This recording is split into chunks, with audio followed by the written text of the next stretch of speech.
Hi friends and families, welcome to Renuma lifestyle. இன்றைக்கி ஒரு vlog வந்து உங்களோட ஷேர் பண்ணிக்க போகிறேன். கிட்டத்தட்ட ஒரு 2 நாள் விலாக் தான் உங்களோட ஷேர் பண்ணிக்க போகிறேன். அதுவும் இல்லாமல் சென்னையிலேருந்து வந்த ஆர்டர் வந்து ஸ்டிச்சிங் பண்ணி ஃபினிஷிங் பண்ணி நம்ம வந்து அவங்களுக்கு அனுப்பிச்சி வச்சுருக்கோம். இது வந்து பார்த்திங்கன்னா சென்னையில் இருக்கக்கூடிய கீதா அம்மாவோட சாரீ தான். ஃபஸ்ட்டு ஒரு சாரீ வந்து சென்ட் பண்ணியிருந்தாங்க.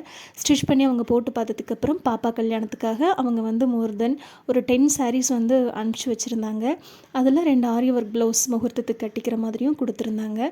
இப்போ பார்த்துட்டு இருக்கிறது ஒரு ஃபேன்சி காட்டன் சாரீஸ். இதுக்கு வந்து பேக்கில் ஹை நெக்கு, சின்னதாக ஒரு பேக் டிசைன் வச்சுட்டு மிடில் ஸ்லீவில் ஷோல்டர் பஃப் வச்சுருந்தோம்.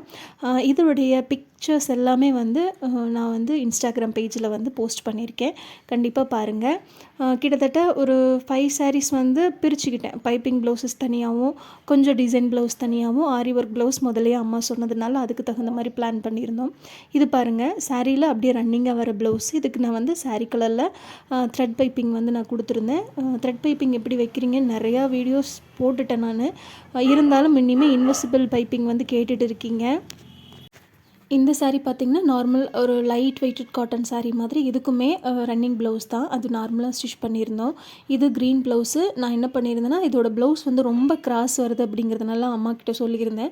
அப்போது எதுக்கு எடுக்கணுமோ அதுக்கு தனியாக நீங்கள் சில்க் காட்டன் வந்து பர்ச்சேஸ் பண்ணிக்கப்பா அப்படின்ட்டு இருந்தாங்க. எதுக்கு எடுக்கணுமோ அதுக்கு மட்டும் நான் எடுத்துக்கிட்டேன். இதுலேயுமே ரன்னிங் ப்ளவுஸ் அப்படியே ஸ்டிச் பண்ணிட்டேன். இது பார்த்திங்க அப்படின்னா தனியாக செப்பரேட்டாக சில்க் காட்டன் ப்ளவுஸ் வந்து சாரீ கலர்லேயே பர்ச்சேஸ் பண்ணிவிட்டு அதில் வர அந்த மோட்டிவ்ஸ் கலரில் வந்து பைப்பிங் த்ரெட் பைப்பிங் கொடுத்துருந்தேன். ரொம்ப ஃபினிஷிங் ரொம்ப நீட்டாக வந்திருந்தது. அதே மாதிரி அவங்க சொன்ன டைமுக்கு வந்து நான் அவங்களுக்கு கொரியர் பண்ணிட்டேன். அப்புறம் இப்போ ரீசெண்ட் டேஸாக இன்ஸ்டாகிராமில் வந்து நிறையா மெசேஜ் டிஎம்ஸ் வந்துட்டு இருக்குது. எல்லாத்துக்குமே நான் முடிஞ்ச வரைக்கும் ரிப்ளை பண்ணிகிட்டு இருக்கேன். முடிஞ்ச வரைக்கும் ஸ்டிச்சிங் பர்பஸ் இருக்கிறவங்க மட்டும் நீங்கள் வந்து மெசேஜ் பண்ணால் கொஞ்சம் நல்லாயிருக்கும். ஏன்னா ஒரு சிலது எனக்கே தெரியாது.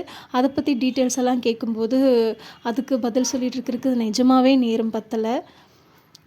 நெக்ஸ்ட் பார்த்திங்க அப்படின்னா இவங்களுடைய மொத்த சாரியுமே அந்த பாக்ஸில் வச்சு பேக் பண்ணி தான் கொண்டு போய் வைக்கிற மாதிரி இருந்தது. அதுவும் எடுத்துகிட்டு போக முடியல. ஏன்னா உடுமலை அல்லது பழனி இந்த 2 இடத்துக்கு தான் போய் பார்சல் வைக்கிற மாதிரி இருக்கும். நம்ம வீட்டில் வந்து எடுக்கிற மாதிரியோ அல்லது நம்ம வீட்டுக்கிட்டேயே எந்த பார்சல் சர்வீஸும் அவைலபிள் இல்லை. அப்புறம் இப்போ ஒரு சின்ன ரீசெண்டாக நான் கவனித்தது என்னென்னா, ஒரு சில கொரியர் வந்து கிட்டத்தட்ட என் கை கொடுக்கவே 7 டேஸ்க்கு மேலே பண்ணிட்டாங்க. ஃபோன் பண்ணி கேட்டு அவங்கள வந்து ஃபாலோ பண்ணி அதுக்கப்புறம் வாங்கின மாதிரி இருந்தது. திருச்சியிலேருந்து ஒரு பார்சல் இன்றைக்கி தான், நேற்று நைட்டு தான் வந்து என் கைக்கே கிடச்சிது. கிட்டத்தட்ட அவங்க வந்து வச்ச 10 டேஸ்க்கு பக்கம் ஆகிடுச்சு. 2 பேருமே அவங்கள ஃபாலோ பண்ணி அதுக்கப்புறம் தான் அதை வாங்குற மாதிரி இருந்தது. முடிஞ்ச வரைக்கும் மெஸ்டி கொரியரில் வந்து வைக்க பாருங்கள். என்னடா புரியாத மாதிரி சொல்லிகிட்டு இருக்கா அப்படின்னு பார்க்காதீங்க. யாராவது ஸ்டிச்சிங் ஐடியா இருந்ததுன்னா இன்ஸ்டாகிராமில் மெசேஜ் பண்ணுங்கள். நான் உங்களுக்கு வந்து டீட்டெயில் சென்ட் பண்ணுறேன். Stitching purpose only. முடிஞ்ச வரைக்கும் ஸ்டிச்சிங் இருக்கிறவங்க மட்டும் நீங்கள் மெசேஜ் பண்ணுங்கள். இது பார்த்திங்க அப்படின்னா முகூர்த்தத்துக்கு கட்டுற சாரீ தான். இதுக்கு தனியாக சில்க் காட்டன் ப்ளவுஸ் எடுத்துகிட்டு நம்ம அதுக்கு வந்து அவங்களுக்கு பிடிச்ச மாதிரி ஒரு ஆரி ஒர்க் என்னோடய ஐடியாவுக்கு விட்டுட்டாங்க. நீ நல்லா பண்ணி கொடுத்துருவேன், நீ பண்ணி கொடுத்துருடா அப்படின்ட்டாங்க. அவங்களுக்கு ரொம்ப பிடிச்சிருந்தது. இதில் இருந்த ரன்னிங் ப்ளவுஸை வந்து நான் ஸ்டிச் பண்ணல, அதை அப்படியே அம்மாவுக்கே கொடுத்து விட்டுட்டேன். ரொம்ப நீட்டாகவும் ரொம்ப அழகாகவும் வந்திருந்தது.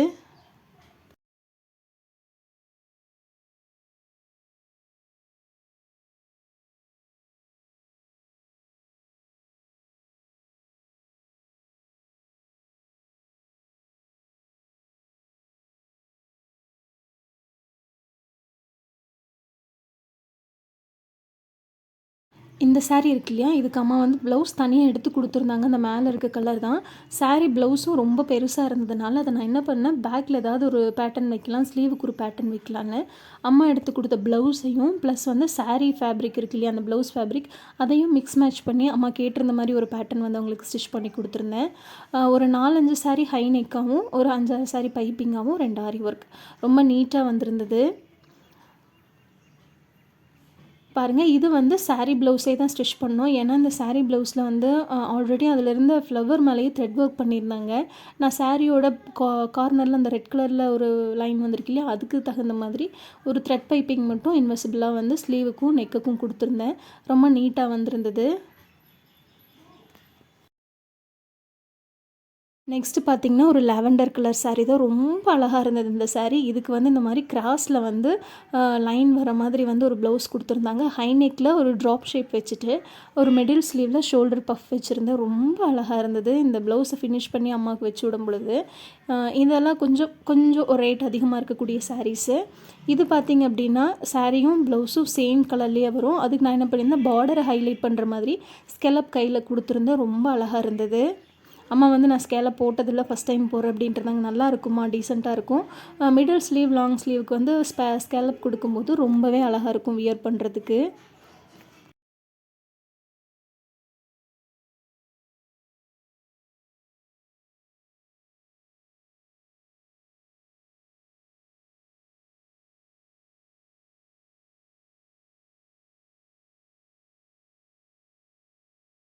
நெக்ஸ்ட் அப்படியே பட்டு பாவாடை சட்டை தான். 2 கஸ்டமர் வந்து அவங்க குட்டீஸ்க்காக குடுத்துருந்தாங்க. இதுக்கு வந்து அவங்க வந்து மதுரையில வந்து பர்ச்சேஸ் பண்ணியிருந்தாங்க. என்ட்ட கேட்டுட்டு இந்தந்த ஃபேப்ரிக் எடுக்கிறேன்னு சொல்லியிருந்தாங்க. அதான் அவங்க ஒரு மாடல் சென்ட் பண்ணியிருந்தாங்க. இமேஜ் செலக்ட் பண்ணி அனுப்பியிருந்தாங்க. அதே மாதிரி ஸ்டிச் பண்ணி குடுக்க சொல்லியிருந்தாங்க. ரொம்ப அழகா இருந்தது. ரெட் கலரில் வந்து கோல்டனில் ஃப்ளவர் வந்த மாதிரி ஒரு பேட்டர்னும், மேலே இருக்கக்கூடியது வந்து ஆரி ஒர்க்கில் வந்த மாதிரி ஒரு க்ரீன் கலரில் ஒரு ஃபேப்ரிக் சூப்பராக இருந்தது. ஃபினிஷிங் ஃபைனல் லுக்கும் அவங்க கேட்டிருந்த மாதிரியே இருந்தது. நெக்ஸ்ட் வந்து பார்த்திங்கன்னா, ஒரு பியூர் பட்டு பாவாடை சட்டை. இது 2மே வந்து ஒரு 5 வயசு 6 வயசு பாப்பாவுக்கு தைச்சிருந்தோம். ரொம்ப அழகாக இருந்தது. இதுக்கு சில்க் காட்டனில் ஷர்ட் தனியாக எடுத்துக்கிட்டோம். ஏன்னா பிங்க்லேயே வந்து சட்டை கொடுத்துருந்தாங்க. நான் என்ன பண்ணேன், பாப்பா அதே பிங்க்கில் வந்து பாவாடை சட்டை போட்டால் நல்லா இருக்காது, கான்ட்ராஸ்ட் எடுத்துக்கலான்னு அந்த ஆரஞ்சு கலர் பார்டருக்கு தகுந்த மாதிரி சில்க் காட்டன் ஃபேப்ரிக் எடுத்து ஸ்டிச் பண்ணிவிட்டு, அதுக்கப்புறம் வந்து மிஷின் எம்ப்ராய்டரி ஹேண்டில் போடுறது போட்டு வாங்கியிருந்தேன். ரொம்ப சூப்பராக இருந்தது. உங்களுக்கும் இன்றைக்கி வந்து நம்மளுடைய கஸ்டமருடைய ஸ்டிச் பண்ண மெட்டீரியல்லாம் உங்களுக்கு காமிச்சிருக்கேன். உங்களுக்கும் பிடிச்சிருக்குன்னு நினைக்கிறேன். நெக்ஸ்ட் டே அப்படியே விலாக் கன்டினியூ ஆகுது. நெக்ஸ்ட் டே மார்னிங் பார்த்திங்கன்னா, சண்டே மார்னிங் தான். இன்றைக்கி வந்து எப்போவுமே பழனியில் போய் உழவர் சந்தையில் தான் காய்கறிகள்லாம் வாங்கிட்டுருக்கு. அது உங்களுக்கு ஆல்ரெடி ப்ரீவியஸ் வீடியோ பார்த்த எல்லாருக்குமே தெரியும். காலையில் போயிட்டு பர்ச்சேஸ் எல்லாம் முடிச்சுட்டு ஒரு 8:00 எங்களுக்கு ஒரு அப்பாயின்மெண்ட் இருந்தது. என்ன அப்படின்னா, வீட்லேயே வந்து ஹோம் டெஸ்ட் வந்து பண்ணிட்டு போயிடுவாங்க. பாவாவுக்கு வந்து ஸ்டார் ஹெல்த்தில், எனக்கும் ஸ்டார் ஹெல்த்தில் வந்து இன்சூரன்ஸ் போட்டிருக்கோம். அதில் வந்து இயர் ஒன்ஸ் வந்து நம்மளுடைய ஃபுல் செக்கப் வந்து பண்ணிக்கலாம். பாவாவோட பேக்கேஜில் வந்து ஹோம் டெஸ்ட் அவைலபிளாக இருந்தது. அதனால் அவங்களுக்கு வந்து எடுத்துட்டாங்க. வித்தவுட் கேஷ், நம்ம கேஷ் கொடுக்க வேண்டியதில்லை. எனக்கு மட்டும் என்னென்னா, நான் கோயம்புத்தூர் போய் எனக்கு அல்ட்ராசவுண்ட் இதெல்லாம் இருக்கிறதுனால என்னோடய பேக்கேஜில் நான் கோயம்புத்தூர் போய் பண்ணிக்கலாம். லாஸ்ட் இயர் நான் பண்ண மாட்டேன்னு சொல்லிட்டேன். இந்த இயர் பண்ணிக்கலாம் அப்படின்னு இருக்குது. அதோட விலாகும் உங்களுக்கு நெக்ஸ்ட் இதில் நான் போடுறேன். அவங்க வந்து சாம்பிள்ஸ் எல்லாம் எடுத்துகிட்டு போயிட்டு அன்றைக்கி நைட் வந்து நம்மளுக்கு மெசேஜ் பண்ணிட்டாங்க, நாளைக்கு மார்னிங் வந்து உங்களுக்கு எல்லா ரிப்போர்ட்டும் சென்ட் பண்ணிடுவோம், மெயில் பண்ணிடுவோம் அப்படின்னு சொல்லியிருந்தாங்க. ஒரு பெரிய வேலையே முடிஞ்சுது. எப்போவுமே ஒரு 6 மந்த் ஒன்ஸோ இல்லை 1 இயர்க்கு ஒரு தடவை நம்மளுடைய ஃபுல் மாஸ்டர் செக்கப் பண்ணிக்கிறது ரொம்ப நல்லது. இப்போ ரீசெண்ட் டேஸில் வந்து நிறையா டிசீஸ் நிறையா பேருக்கு வந்து நிறைய நம்ம பார்த்துட்டு இருக்கிறதுனால பயமாக இருக்குது. அதனால இந்த மாதிரி ஒரு செக்கப் பண்ணிக்கிறதுனால தப்பில்லைன்னு தோணுது. வெஜிடபிள்ஸ் எல்லாம் நான் ஒரு தடவை பிரித்து வச்சதுக்கப்புறமா அத்தம்மா மீண்டும் அவங்க ஒரு தடவை அதில் ஏதாவது பார்த்துட்டு தனியாக கழுவி வச்சுட்டு பேக் பண்ணி வைப்பாங்க ஃப்ரிட்ஜுக்குள்ளே. நான் வந்து ஒரு தடவை பிரித்து வச்சுருவேன். இன்றைக்கி வந்து அம்மா, அப்பா, தம்பி, பாப்பா எல்லோரும் ஜாலியாக விளையாண்டுருந்தாங்க. அம்மா, அப்பா, தம்பி கூட்டிகிட்டு வந்திருந்தாங்க ஊர்லேருந்து. அவங்க கூட இன்றைக்கி டே ஃபுல்லாக இருந்தோம். இது ஆக்சுவலாக வந்து கொஞ்சம் முன்னாடி எடுத்த விலாக் தான். அது உங்களோட நான் இன்றைக்கி போகிறதுல ரொம்ப ஹாப்பியாக இருக்கேன். நிறைய பேர் கேட்டிருந்தீங்க, தம்பி நல்லா இருக்கானா, அம்மா அப்பா நல்லா இருக்காங்களா, அத்தம்மா நல்லா இருக்காங்களான்னு கேட்டிருந்தீங்க. எல்லாருமே நல்லா இருக்காங்க. காலையில் தான் கவிதா காட்ட இன்றைக்கி குட்டீஸ் எல்லாம் இருக்காங்கன்னு மீண்டும் பால் 1 லிட்டர் கேட்டிருந்தேன். குழந்தைகளுக்கு மதியம் எதாவது செஞ்சு கொடுக்கலாம் அப்படின்ட்டு. காலையில் பார்த்திங்கன்னா இட்லி, தக்காளி குருமா, தேங்காய் சட்னி அந்த மாதிரி செஞ்சுருந்தேன்.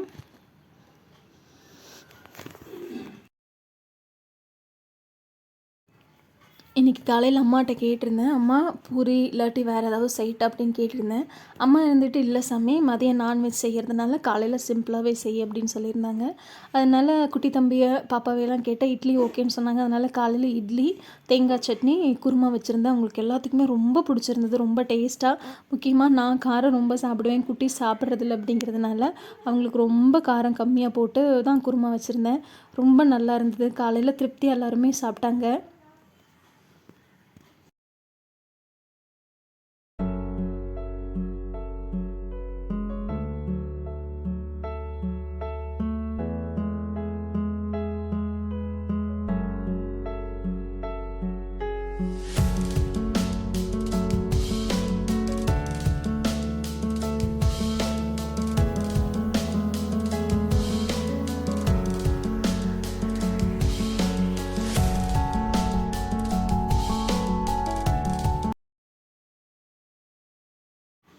தாத்தா பாட்டிங்கிறவங்க ஊர்லேருந்து வந்தாலே குட்டீஸ்க்கு அவ்வளோ ஜாலியாக இருக்கும். அம்மாவுக்கு ரீசெண்ட் டேஸாக கொஞ்சம் உடம்பு சரியில்லை. அவங்களுக்கு கொஞ்சம் சுகர் அதிகமாகிடுச்சின்னு இப்போ செக்கப் போயிட்டு டேப்லெட்ஸ் எல்லாம் சாப்பிட்டுட்டு இருக்காங்க. ரீசெண்ட் டேஸாக நான் வீடியோஸ் போடாததுக்கு காரணமும் நிறைய இருந்தது. இப்போ வீடியோஸ் வந்து ரெகுலராக வந்துக்கிட்டு இருக்கு. அது எல்லாமே உங்களோட சப்போர்ட்னால தான். நெக்ஸ்ட்டு எல்லாம் சாப்பிட்டு முடிச்சுட்டு கொஞ்சம் நேரம் குட்டி நாய் கூட அப்படியே விளையாண்டுட்டு இருந்தாங்க. அப்புறம் ஆற்றுக்கு போயிட்டு அவங்க குளிச்சுட்டு வரதுக்குள்ளே மதிய சமையல் வந்து செய்து வச்சுருந்தேன். நான் ஆற்றுக்கு போகலை. அம்மா இருந்துட்டு நீங்கள் இது பண்ண வேண்டாமா, நானே இன்றைக்கி செஞ்சுறேன். எப்போவுமே அம்மா ஊர்லேருந்து வந்தால் அம்மா மட்டும்தான் நான்வெஜ் செஞ்சு கொடுப்பாங்க. அம்மா செஞ்சு கொடுத்து நம்ம சாப்பிட்றது வந்து அவ்வளோ நல்லாயிருக்கும். பட் இந்த தடவை அம்மா வந்து ரொம்ப ஹாப்பி. எல்லாமே நானே செஞ்சுட்டேன். அம்மாவை கிச்சனுக்குள்ளே விடவே இல்லை. பிடிச்ச மாதிரி அவங்களுக்கு செஞ்சு கொடுத்துருந்தேன். ரொம்ப நல்லா இருந்தது. ரொம்ப ஹெவியாக இல்லை, ரொம்ப சிம்பிளாக தான் செய்திருந்தேன். மதியம் வந்து எக்கு, சிக்கனு, மட்டன் இது தான் செஞ்சுருந்தேன். குட்டீஸ் ரொம்ப ஜாலி. வெறும் சாதம் வச்சு குழம்பு வச்சுருந்தேன். பிரியாணி போடலை இந்த தடவை, வேண்டாம் அப்படின்னு அம்மா சொன்னதுனால சாதம், மட்டன், சிக்கன் அப்படி செஞ்சுருந்தேன். ரொம்ப நல்லா இருந்தது. திருப்தியாக இன்றைக்கி உங்களோட இந்த வீடியோ ஷேர் பண்ணதில் ரொம்ப happy. Thank you so much video பார்த்த எல்லாருக்கும். டாடா பாய். நெக்ஸ்ட் வீடியோவில் பார்க்கலாம்.